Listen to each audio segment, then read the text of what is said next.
কক্সবাজারে কাউন্সিলর একরামুল হত্যা মামলায় গ্রেফতার দেখিয়ে ব্রিজে মিফতা উদ্দিন আহমেদ ও সাবেক এমপি বদি সহ 4 আসামিকে কারাগারে পাঠানোর নির্দেশ দিয়েছেন আন্তর্জাতিক অপরাধ ট্রাইব্যুনাল 2।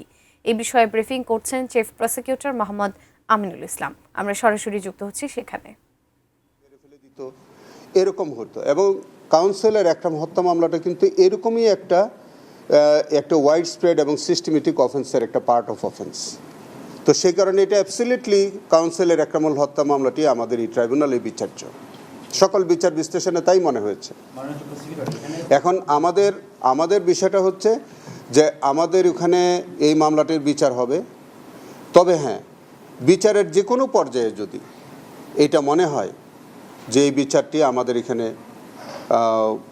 যথার্থ হয়নি, সেটা কিন্তু তখনও আমাদের অন্য আদালতে যাওয়ার সুযোগ আছে। তবে আমি একদম দৃঢ়ভাবে বলতে চাই যে এইটি আমি সকল বিচার বিশ্লেষণ করে এবং অন্যান্য যে ঘটনার সাথে আমি টালি করে আমি দেখেছি যে তৎকালীন সময়ে এই র্যাব কর্তৃপক্ষ যারা আজকে এটা আসামি হয়েছে তার নেতৃত্বে আরও অসংখ্য ঘটনা ওখানে ঘটেছে এবং একই ব্যক্তিরা তারা একই প্যাটার্নে অনেক পরিবারের সদস্যদেরকে তুলে নিয়ে আসছে, ক্রসফায়ারের নামে হত্যা করেছে।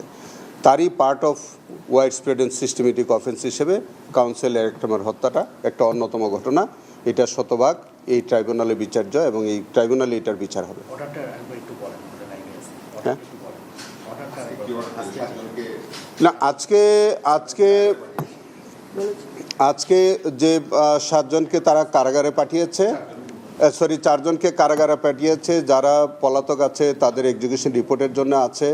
ব্রিগেডিয়ার মিফতা সহ অন্যান্যদেরকে আজকে কারাগারে পাঠিয়েছে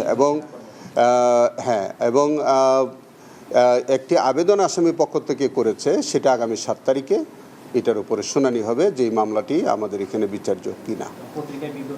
হ্যাঁ, এইগুলি বলছি আমি এক্সিকিউশন রিপোর্টের জন্য, এবং এক্সিকিউশন রিপোর্ট সাপেক্ষে আমাদের পত্রিকার বিজ্ঞপ্তি হবে পলাতক আসামিদের পক্ষে। এগুলি আমাদের একটা আনুষ্ঠানিকতা আছে। এগুলি হওয়ার পরে এগুলি যখন এক্সিকিউশন রিপোর্ট যখন চলে আসবে অথবা পত্রিকার বিজ্ঞপ্তি হয়ে যখন একটা সার্টিন পিরিয়ডের জন্যে একটা সময় দেওয়া হয় যে 15 দিন, পত্রিকার বিজ্ঞপ্তির 15 দিনের মধ্যে যদি পলাতক আসামিরা হাজির না হয় তাহলে তাদের অনুপস্থিতিতে যথানিয়মে বিচার চলবে।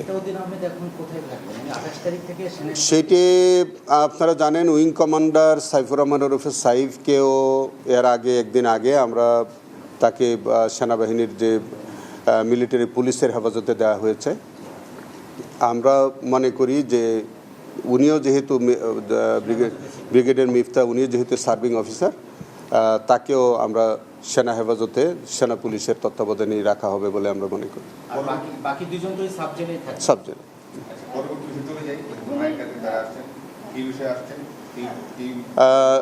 বা এই বিষয়ে আমার মনে হয় যে আমাদের মায়ের